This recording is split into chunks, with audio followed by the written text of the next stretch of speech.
Welcome back, guys, or if you're new to my channel, this is Automotive Anonymous, and that's my 2022 Subaru Outback Wilderness. I've owned it since September of 2021, so nearly 2.5 years, and it just passed the 36,000 mile warranty point.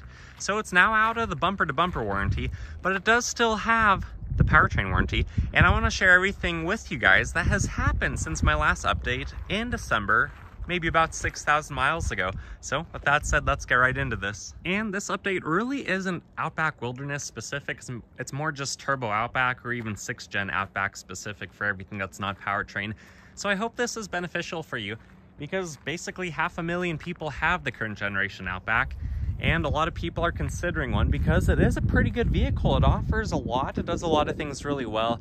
So since my last update, there's been a few things that have happened. Some of you guys have probably seen my video where I mentioned that my Subaru broke. Well, what broke was the wireless charger, and I ordered the 3 factory parts to replace that with the factory tray.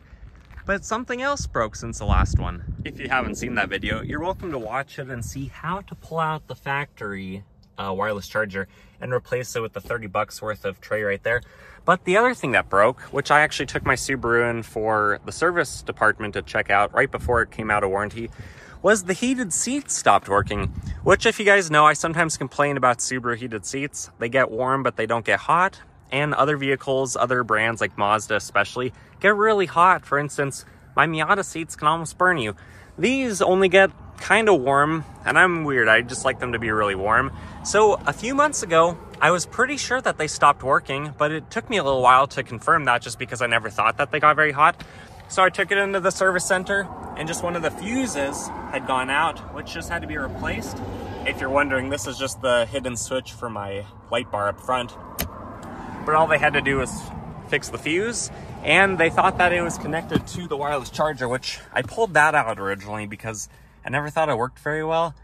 And apparently when it kind of did this weird thing where it got oily or fluidy, which I don't even know how that happened because it's an electronic, but they thought that it tripped the fuse as well. And honestly, when I was making the appointment, talking to the lady over the phone, and I mentioned it was probably the fuse, but just in case it was the actual heating elements in the seats, because it was on both seats, that was kind of weird because usually only the driver gets used. I mentioned it could be a fuse, but in case it's something bigger in the seat, actually had to be replaced or take off the upholstery, go through it and reupholster it, which is probably more work than it's worth labor-wise.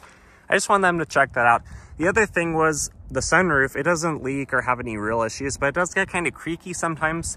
They said that they couldn't replicate that, which I'm not sure how, but that's what they said. So they did clean out the track and grease it up a little bit, and it's maybe slightly better.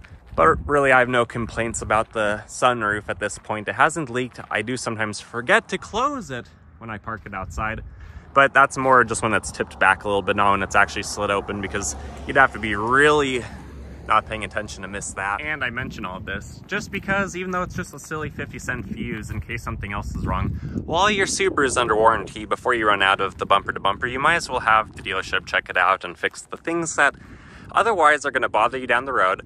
You're going to have to spend your own money on, or if you sell it, it's going to become the next person's problem, and that's not very nice. So then the next thing that happened was I got a legit rock crack right there just earlier this week. I've always fixed them with the Rain-X kit in the past, but this one was actually maybe about that big, so definitely big enough with not the actual like impact point, but with the spiderweb creaking around it. I figured that's probably a little bit out of my element with my $10 Rain-X kit. Although I've fixed over a half dozen of those before on different vehicles, and none of them have ever spread.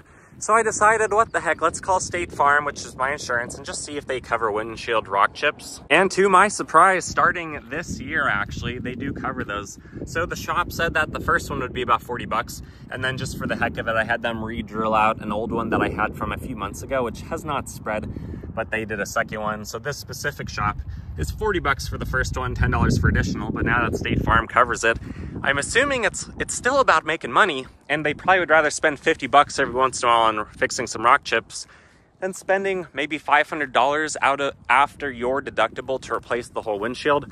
So it seems like a nice service, but I'm sure it saves them money in the long run. And I really can't complain because after all the vehicles and all the different things that we have on our insurance policy, I only pay like $68 to $70 a month for full coverage on the Wilderness. Overall, even though it's a little bit dusty, it's a little bit dirty, the vehicle has held up really well. The paint looks fantastic. I love the ice silver at 36,000 miles. Let's see what the Geolanders look like. Some people have said that they've had theirs for up to 60,000 miles, so I still have 30 seconds of tread depth. And then you can see on the interior, door panel still looks basically brand new. The seats barely have any aging, really nothing much. And what you see there, the wrinkling, that's been there since basically week 1. So it's held up really well overall. So overall, my experience with the Outback thus far for 36,000 miles has been really good.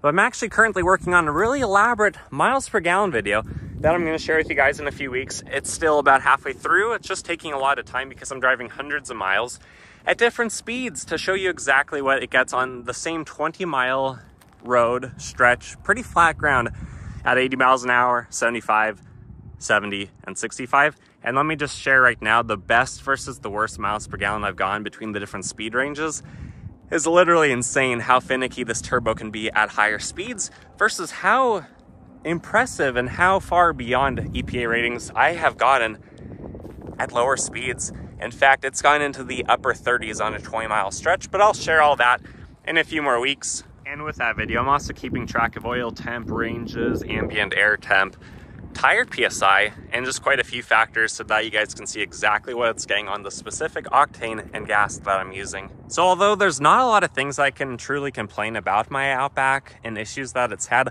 I am really disappointed in Subaru. I thought they didn't spend the $7 or $8 it would have taken for some weather stripping around either the fenders or the hood, because for 36,000 miles and doing no more off-roading than what you guys have seen me do on update videos like this, that's pretty sad, that's pretty disgusting. And in fact, in the last couple weeks, I've driven a Toyota Tacoma, a couple 4Runners, and even a 5.7 Tundra. And even that Tacoma that I just did the video of, it had 220,000 miles. And that thing was spotless. And no, I doubt it was steam cleaned or anything like that. It just looked like that is how well that those Toyotas are designed under the hood. But if you're new to my channel, you should know that I have driven Subarus for over 4 years. I had a Crosstrek for 2 years, now this Outback for about 2.5 years. 2.5 years is actually the longest that I have ever kept a vehicle, just because I usually drive a lot, although I don't drive as much as I used to, and my miles are now divided up between a few vehicles.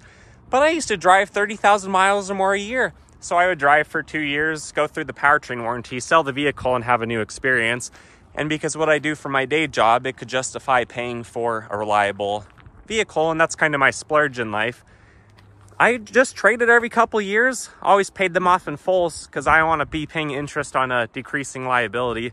But now that I've had this for 2.5 years, I am starting to think about what could be next. And when I switched to Subaru, it was because the value is there. They have a really competent all-wheel drive system, overall decent MPG for the capability you get. It's enclosed in the rear, so it's just practical having a crossover, not having open exposure to the elements if you have something like a truck. And just overall, they're a really good vehicle, really safe, really bright LEDs. There's a lot of reasons to love a Subaru. But my last 3 daily drivers before switching to Subaru were all Toyota trucks. I had 2 Toyota Tacomas and a supercharged lifted FJ Cruiser. All of them naturally aspirated, and 2 of the 3 were manual transmissions. And so I honestly, just personally, am kind of starting to miss the Toyota truck. You know, the kind of the dumb, reliable, you know what to expect. You know you're going to be paying more for gasoline, but you're not going to be paying for depreciation and repairs. So there's a lot of reasons to love a Subaru. There's a lot of reasons to love a Toyota. And after driving, especially the 4Runner recently, which is basically the same dimensions as this, and I even have a Wilderness versus a 4Runner comparison video, there's a lot of reasons to like them, and I might be considering a Toyota in the future. But honestly, we'll just see what happens. I still have 24,000 miles of powertrain warranty, and I am curious to see what the next generation of the Outback looks like, which I'm anticipating will come out in 2026. If they do cut off the top, have a less practical version of the Subaru Outback, like the Baja like they used to, I'd honestly probably consider one of those. Those renderings of the Wilderness Baja that came out on April 1st, April Fool's Day, a couple years ago, that was seriously a pretty sick photo, and I wouldn't mind having one of those. But otherwise, maybe I'll consider Toyota. But now that the weather's warming up, in fact, it's about 50 degrees today, although in the shade right now in the wind, it's quite a bit colder than that, and colder than I was expecting out here today. But I am going to be starting to put on a lot of miles onto my Miata, which means the mileage on this Outback is gonna start to slow down again. So I could have it for up to 2.5 more years. We'll see. Comment below though, what are your thoughts? And if you weren't driving your Outback Wilderness, what would you be driving? But either way, regardless of what I'm driving, you guys can expect to see plenty more Subaru videos over the years. And hopefully in just a couple months, I have access to the 2025 Forester to share with you guys. But anyways, guys, if this video is helpful to you anyway, if you own any sort of Outback, if you're considering one, if you like them and you're just trying to find out more information, I hope this was worth your time. I hope this was helpful for you. If it was, give it a big thumbs up, a big like. That act of kindness really goes a long way. Comment your thoughts and opinions below. Whatever you agree with, whatever you don't agree with, but know that this is my testimony to my experience with the Outback, my silly little issues that it's had, which are really hardly even worth mentioning, other than if something like the fuse going out for the heated seats is beneficial to one of you, then it's worth the time. Anyways, guys, subscribe if you want to watch more. Hope to see you again. Take care.